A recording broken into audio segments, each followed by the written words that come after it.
Hi ಎಲ್ರಿಗೂ ನಮಸ್ಕಾರ. ಇವತ್ತಿನ ತಿಂಡಿಗೆ ಕ್ಯಾರೆಟ್ ರೈಸ್ ಮಾಡಿದ್ದೆ. ನಮಗೆ ನುಗ್ಗೆ ಸೊಪ್ಪಿನ ಸಾರು ಮುದ್ದೆ ಮಾಡಿ ಊಟ ಮಾಡಿಬಿಟ್ಟು ಇನ್ನು ಕ್ಲಾಸಸ್ಗೆ ಹೋಗಬೇಕು ಅಂತ ಹೇಳಿ ರೆಡಿಯಾಗಿ ಹೋಗ್ತಾ ಇದ್ದೀನಿ.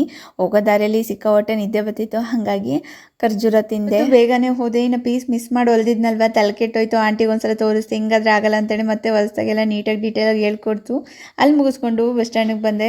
ಹೊಟ್ಟೆ ಬೇರೆ ಹಸಿತಿತ್ತು, ಹಾಗಾಗಿ ಕ್ರೀಮ್ ಬಂತಿದ್ದು ಮನೆಗೆ ಬಂದೆ. ಮನೇಲಿ ಹಣ್ಣಾಗಿರೋ ಸೀತಾಫಲ ಇತ್ತು. ಇನ್ನು ಡ್ರೆಸ್ಸು ಚೇಂಜ್ ಮಾಡಲಿಲ್ಲ, ಫಸ್ಟ್ ಹಣ್ಣು ತಿನ್ನೋಣ ಅಂತೇಳಿ. ಇದು ಲಾಸ್ಟ್ ಫ್ರೂಟು, ಎಷ್ಟು ಸೈಜ್ ಇದೆ ನೋಡಿ.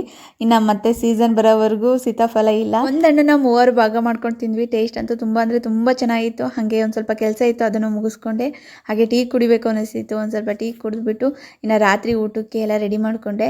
ರಾತ್ರಿ ಊಟಕ್ಕೆ ಎಣ್ಗಾಯಿ ಮತ್ತು ಚಪಾತಿ ಮಾಡಿದ್ದೆ ಸಿಂಪಲಾಗಿ. ಎಲ್ಲರೂ ಊಟ ಮಾಡಿದ್ವಿ. ಇನ್ನು ಸಡನ್ನಾಗಿ ಊರಿಗೆ ಹೋಗಬೇಕು ಅಂತ ಪ್ಲ್ಯಾನ್ ಮಾಡ್ಕೊಂಡಿದ್ವಿ. ಹಂಗಾಗಿ ಬಟ್ಟೆ ಎಲ್ಲ ಪ್ಯಾಕ್ ಮಾಡಿಕೊಂಡೆ.